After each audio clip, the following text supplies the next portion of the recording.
Para guys, ang mag-ama. Nagtagay-tagay kay mularga na ni anak.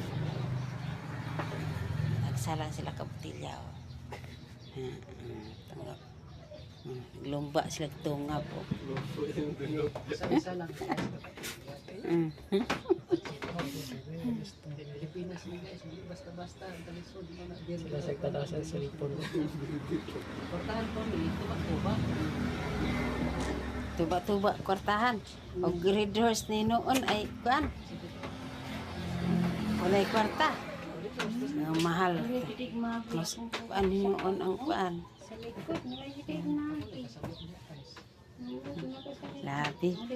Walay kwarta mag red horse. Tuba na ay kwarta.